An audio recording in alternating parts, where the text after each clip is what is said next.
Hi, Rachel. Hi, everybody. Welcome to Oregon Weight and Wellness. And what's for dinner?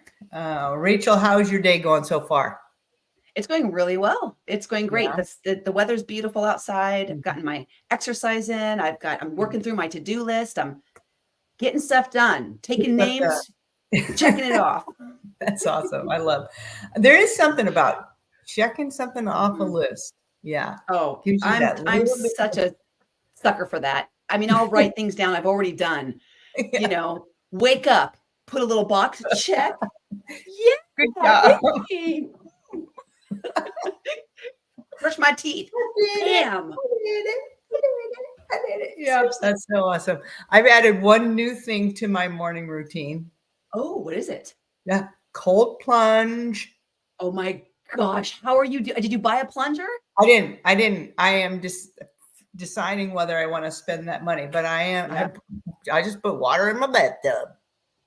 Really? And Yeah, then you and just it's cold. Yeah, it's cold because I have a well, so it's cold coming out that well. oh, yes. Yeah, and so really, that's. I think the temperature you're looking for is less than 60 degrees, and mine is just right there. So Wow.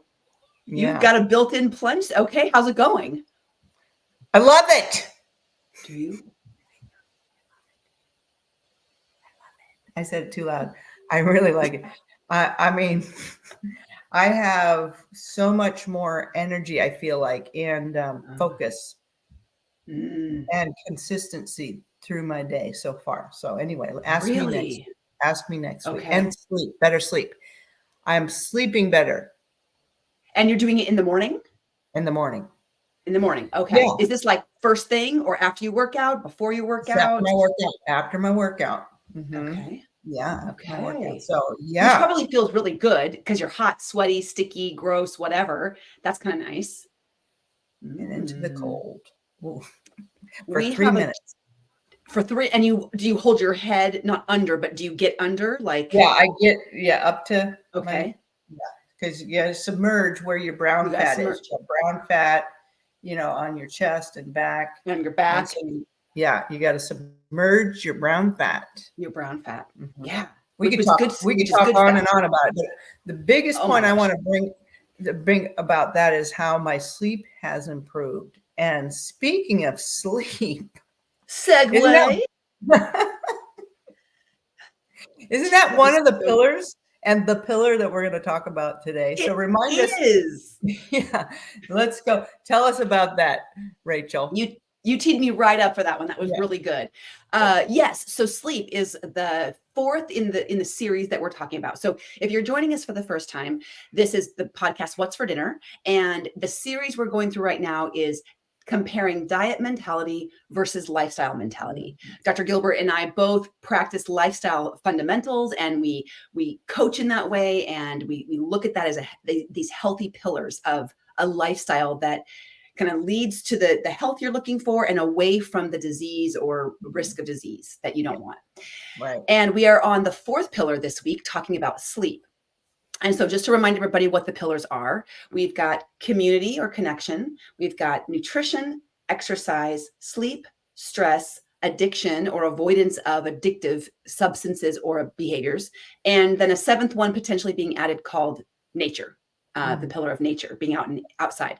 So Right. today, talking about sleep, and Dr. Gilbert, you and I just kind of mentioned off air before we started that interestingly, there's not that I can think of, there Mm. isn't much diet mentality around sleep that I can think of because that's where diet mentality fails. It doesn't talk about sleep. It didn't. Right. It didn't address Right. sleep. That's right. Yeah. Yeah. Yeah. Diet mentality starts and ends with calories, right? I mean, Yes. it starts Hmm. and it ends with calories, and that's Hmm. Hmm. all. It's just a tunnel vision thinking. Hmm. Um, yeah, I just had a beautiful conversation with somebody who had just had come back from visiting a family, Hmm. her extended family, and this person recognized the difference between their mindset and the way they Ooh. live their life, and how she was just observing, not condemning yourself or judging yourself, but she's like, wow, when I do my, when I, you know, when I'm thinking about food, I'm thinking, okay, how can I get my 100 calories of light popcorn or secret pop or whatever it is, versus just having the beautiful meal, you know? Yeah. Interesting. Yeah. So, yeah. So anyway, I love this conversation between diet, mentality, and lifestyle. And you're exactly right, Rachel. Diet mentality, there's no mention of sleep. Mm-hmm. Yeah, there's no mention. It Yeah. really starts and ends with calories. Yeah. With calories, which leaves the dieting person really at a disadvantage, because if we're not considering at least the 7 pillars of lifestyle medicine, you know, there are other things that improve our well-being, financial health and Yes. environmental. We could go on and on, but Right. if we're not at least addressing all 7 of these basic pillars of life, we're really fighting an uphill battle when we're trying to lose weight, get healthier, reverse disease, take away some medications that we're on, you know, improve blood pressure, all these things. Sleep is critical. It's actually, I mean, you know, if you've been around at all, social media or media for that matter, the news, online, anywhere, the bookstore, you're seeing sleep rising to the top, and it's finally getting the respect and the position it deserves. Yeah. In health. Exactly. Yeah, exactly. It is so important. Rachel, I know you've read some really good books about sleep. Can you mention some of those that you've read? Yes. Sleep Smarter by Sean Stevenson. That's one of the books that we've done as a book group at Oregon Weight and Wellness. Oh, there it is. Perfect. And why we sleep. Right? Yeah. Oh, sorry. Go ahead. Why we sleep. Thank you. Yes, I couldn't remember the other one. Why we sleep. And then in addition to that, I would say that any other nutrition or health primers that I'm reading, these books, these tomes that I'm reading, they all include sleep as a major element. Right. So it's like you can't even buy a nutrition book anymore or a cookbook and they're not mentioning sleep. Right. They're like, oh, by the way, it doesn't matter what you eat if you're not sleeping. Kind of like, right? Pretty much. Yeah. Yeah. You know, you think about it, it's a third of our day, right? Yeah. I mean, for most of us, 8 hours. And we're getting, unfortunately, if we look historically, at least in America, we're getting much less sleep now than we did 100 years ago. Yeah. Exactly. 150 years ago, maybe pre-light bulb, right? Light bulb. It's because of the light bulb. Yeah, that's what the research looks like, or the anthropology. That's what it looks like is because of the light bulb. So we found ways to stay awake longer and do more things and not naturally fall asleep with our circadian rhythm. So what would you say is probably, at the very least, the number of hours we should be getting that's healthy for a human body? Right. Well, 7. Yeah. Yeah. Yeah. And you know, I've been hearing more and more kind of myth busting, and I don't have any evidence to back this up, but I hear different doctors talk about this myth of, well, I can get away with 5 hours, 6 hours. You know, we believe that. And there's really actually, when they do the research, there's a very, very small subset of the human population that actually, when studied, do not suffer and do not decompensate from having less sleep. But what happens is people they can get used to it. Right. We're adaptive. Our bodies, we can get used to 5, 6 hours sleep. It doesn't mean it's not causing harm. Right. So true. Yeah. And what's behind the get away with? Like how do you get away with it? So, you know, why do some people want to, get away with it? You know, so what's behind that? Is that they don't feel productive? Is that they want to make the most of, they think being awake is more important or more productive or more whatever than being socially acceptable. Yeah. Socially acceptable. I think our culture has built a culture around, I'll sleep when I'm dead. You've heard that phrase, I'll sleep when I'm dead. Or I'm burning the candle at both ends. And people go, ooh, wow, you must be important. Mhm. You must be fancy. You must be wealthy. You must be successful if you're working so many hours. Yeah. To squeeze in every last drop of the day. Mhm. And it's really not more productive. And you're going to pay the price. Your body will pay the price. Yeah. And you feel like you can get away with it in your 20s and maybe 30s, but as we all know, as you get into your 40s and 50s, we start to rethink this. Mhm. Right. It's not worth it anymore, Yeah, no kidding. Yeah. Right. Yeah. So sleep does so much for us. Mhm. Yeah, it's the time when our it's not we don't necessarily shut down and do nothing, right? Right. Sometimes, we have this idea that, well, we're not doing anything Mhm. useful. Well, it's actually a very important active time, different activity Mhm. time. It's our rest time, to recover, restore, heal, Mhm. revitalize. That's when your body's kind of telling your stem cells to go over here and do this little repair thing. Yeah. Yeah. It's, yeah, especially I'm going to point out when you're breathing through your nose during sleep. It's a time where, Yes. it's a time where your body goes in a lower metabolic kind of, your heart rate can go down and your blood pressure goes down. That's all has to do with nitric oxide production as you're breathing through your nose. That's a molecule that signals your stem cells to go where repair is needed. Mhm. It helps insulin be more efficient, so your pancreas doesn't have to churn out insulin. So Mm. so many things are happening. So many. Yeah. I think about, I think about all of that. And then as you're talking, I'm thinking about the person who's shared with me that they're struggling to lose weight or to get healthy. They feel Mhm. low energy.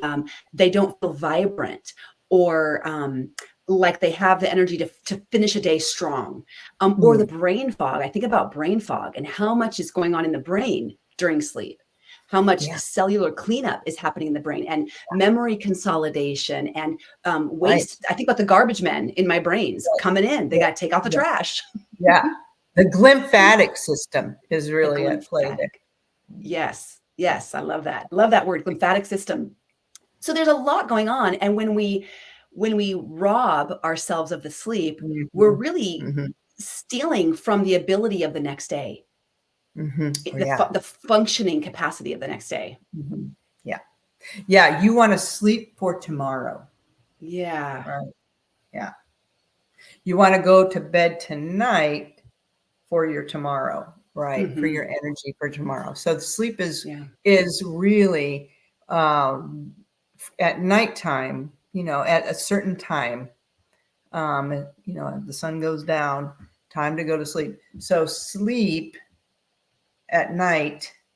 At the appropriate At the time, right times. Hmm. at the right time, the appropriate time, which is in rhythm with the sun, right? Hmm. Yeah, it energizes your tomorrow. Yeah. Hmm. And unfortunately, what we know about sleep, and this makes my heart go out to people who are shift workers who don't Mm, sleep I know. during the nighttime hours, because the body's restorative abilities are not the same Mm-mm. when you sleep during the day or when Right. you are still asleep Right. during the day hours. So Mm-hmm. sleeping till 10, 11, 12, going to bed, stealing from the evening hours, going to bed at 12, 1, 2 o'clock in the Mm-hmm. morning. Yeah. Um, we're not capturing there really is something with the circadian rhythm. There really is something to sleeping within Yeah. the hours of the sun rising and setting, Right. and Yeah. us being asleep during those times. Right. Yeah. It's interesting. They've done all kinds of crazy studies about, people voluntarily going into a cave A cave. and Yeah. taking away all the signaling of the daylight or Mhm. evening time. And it's really amazing, what they find about sleep. But yeah, sleep is so important. I usually tell people that an hour of sleep before midnight is worth 2 hours of sleep after midnight. And I think one of the things that research has found is that the sweet spot for sleep, between 10 and 2, 10 and 2. Keep your hands on the wheel, 10 and 2. Keep your hands on the wheel. And what does that mean for people listening? What do you mean 10 and 2? I go to bed at between 10 and 2, or I only sleep 10 to 2? No. I mean, that's when the magic happens between. So hopefully you're already asleep, and then you're getting into these sleep cycles. Sleep cycle is amazing too. I mean, we could go. Oh my gosh. I know. On and on. It's so fascinating. Yeah, it is. But that the most important part of the sleep happens between 10 and 2. Right? So if you're not asleep during that time, you're missing it. And it doesn't come back. Right. It doesn't like, oh, you fell asleep at 3:00. Okay, well, let's get started now. Doesn't happen. Yeah. You don't get it. You don't get it. And I know one of the things that I remember reading is that hormone production and hormone distribution and hormone balancing, all of that is happening in that 10 to 2 time. Right. And for our purposes, we know hormones are really important when it comes to health, longevity, aging, weight loss, being healthy. Exactly. Weight regulation. Yeah. So important. Another thing is a lot of times we'll jump up early to do different things like exercise. And I have people that I talk with that are coming to the realization that you can't rob Peter to pay Paul, right? So robbing yourself of that, whatever, half hour, 45 minutes of sleep really doesn't help your metabolism, in order to exercise, really isn't benefiting your health, metabolism, weight regulation in a way that you would have expected. Well, I'm exercising, but you're exercising when your body. You should be still sleeping. Yeah. So better to go to bed earlier. If you want to wake up at that time to get your exercise in, better to go to bed earlier to get the hours. Is that what you're meaning? Like to get those 7 to 8 hours? Right. Yeah. And I even remember reading something that was really fascinating, that getting more than 7 or 8 hours, maybe some people are in the 9, but once you get more than 9 hours, it actually is as I don't want to say harmful, but as sort of disruptive as getting fewer sleep. It doesn't help your energy during the day. It does not help your energy. It doesn't, the more sleep you get does not mean you do better. There's a cap, and the cap is between 7 to 9 hours. And once you go outside, either fewer than 7 hours or more than 9, you kind of have a similar impact on your brain, your energy level. Yeah. Sometimes people say, well, I just can't fall asleep. Yeah. What do you say to them? Yeah, there's this interesting thing called sleep pressure. They talk about it in, I think, the Sleep Smarter, but definitely Why We Sleep book. It's discussed there. And it's this really fascinating idea and concept that during the day, we build up a pressure, sort of a demand for sleep with what we're doing with our body, the way that we're thinking, the way that we're moving, energy we're spending, both physical, mental, emotional. It's all building up a pressure. And at a certain point, the body says, sleep. Yeah, I've hit my point. You've built up the pressure. I need to rest. I need to fix a bunch of stuff now. Let's do this again tomorrow. But if we haven't built the pressure, so we're not using our bodies, mind, body, spirit, all the parts of our body, not just our mind. Right. In this culture, we're really good at using our brains. We can read, we can study, we can work at a computer for 9, 10 hours. We can do all these things, and we're mentally fried. But our physical body has not been used almost at all. Yeah. You got to get your zoomies out. You got to get your zoomies out in order to sleep, right?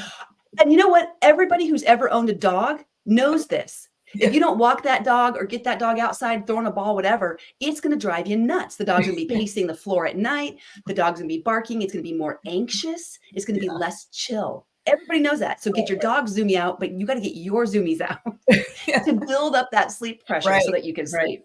I think another thing, I love the sleep pressure concept. Another thing I think of about sleep pressure is actually getting outside, maybe not as soon as the sun comes up, but, early in the morning, like before 9 o'clock, I'm talking about. Yeah. And, it'd be great if it's a walk, but it doesn't have to be a walk. It could be your morning coffee outside.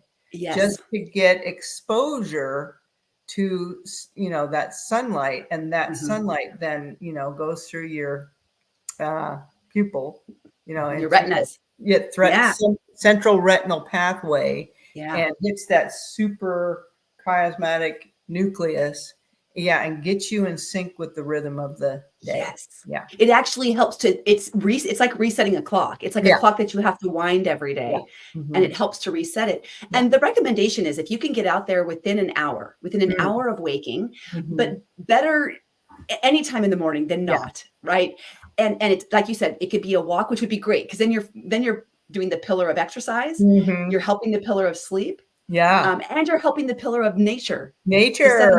Right? That's all right. 3 in 1.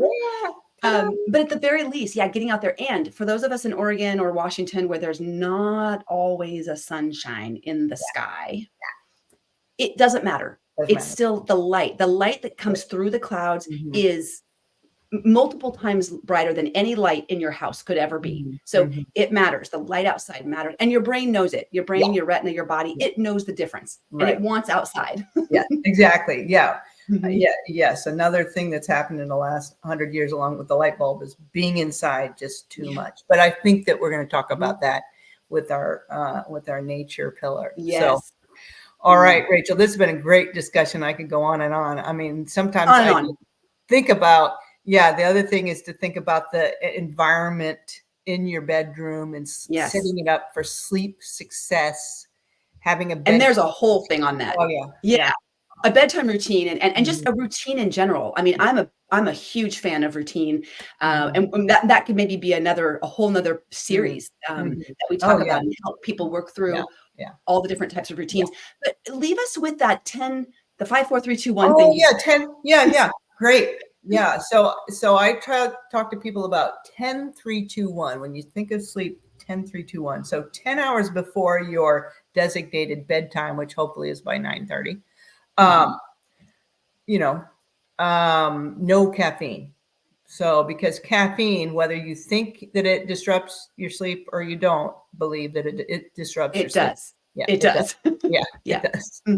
Yeah, even if you can fall asleep and even if you stay asleep, the quality during sleep. And that's what people don't realize. What's happening while you're asleep is of lower quality. So, so 10 hours before you fall asleep, stop no caffeine. Right. And then 3 hours, no food. And that would include alcohol. Yeah. Yes. Because you want your body to be done with the digestion before it rests. So, so 3 hours. And then 2 hours screen, you want to shut off the blue light from screens. That's your television, that's your computer, that's your phone. Even some of the lighting that we have in our house. Yeah. So I know that you've done a couple of things in that vein, Rachel, to really decrease that. You can wear blue light blockers, so. And there's even a red light on your phone. Have you seen this where you can turn a red light? Oh, it's actually a red screen. So it's not just tuning down the bright. It's actually going to a red, which is, if you have to check something on your phone, that would be the way to do it. A red light. Yeah. And then that 30 minutes to an hour before bedtime that's when you start your routine, so your brain's like, oh, we're going to bed. This is a sign that we're shutting down. We're going to bed. Yeah. Yeah. And when we talk about habits and behavior, that the brain is associative. It picks up on these cues and it starts to go into autopilot and it will help you get ready for bed as you honor a routine that's rhythmic. And every night the brain says, oh, let me help you do this. Yeah. It will usher you into sleep. That's right. Wonderful. All right. Love it. All right. Yeah. Great. Love it. Love it. All right. On that note, Rachel, I'm so excited to tell you what I'm making for dinner. What is it? What's for dinner? I'm doing the Blue Zone, the Sardinia. Oh, yes. Because I had batch cooked some beans and yellow beans that were from a farmer friend down the road who grows organic beans. Yeah. wow. So, and then I had some leftover chickpeas, and actually I batch cooked some lentils, and I'm going to throw those in there, even though it's not on the recipe. I'm going to put them in. Throw it And in. yeah, so I'm excited to have some of that Blue Zone Sardinia. Fantastic. Yeah. There's a story Yum. behind that about that Blue Zone. It wasn't, there is a people group who that's what, that's one of the staples in their diet. The They people eat it who, every day. yeah. Every day. That is like, it's always on the stove. They're just cooking it every day. They're just throwing stuff in, and then they're just eating it. That's amazing to me, and it's such an incredible staple. I'll be curious to see are you doing Dan's version or the original? Original. Okay, because I've tried both now, and I like the original better. Oh, okay. Yeah. Yeah. So, I got a ton of basil in there, and I even have a fennel that grows across in my little area over there. So. Yum. The fennel. I love the fennel and stuff like that. Oh, yum. Okay, I'm excited to hear how it goes. Yeah. What's for dinner for you? Very good. For me, we've got our small community group tonight, and we're doing it's called pasta bar. So one person's making some high protein pasta, and then everybody else is bringing sauces. So I'm doing a high protein, plant-based and veggie strong spaghetti sauce. And what I'm going to add is a meat that I make with lentil and walnut. And I'm going to add that to it. We normally use it for like our tacos. It's our taco meat. It's a lentil and walnut. And so I'm going to use that in the sauce for some added protein and fiber. So nice. That's dinner tonight. Beautiful. Yeah. All right. Well, enjoy. And then next week, you too. Yeah. So we've got how many? We have, this was our fourth pillar. Fourth. So we've got technically 2 more, but we're going to do 3 more because of nature. Yeah. Okay. All right. Until next time. Enjoy. Talk to you guys next week. All right. Bye-bye.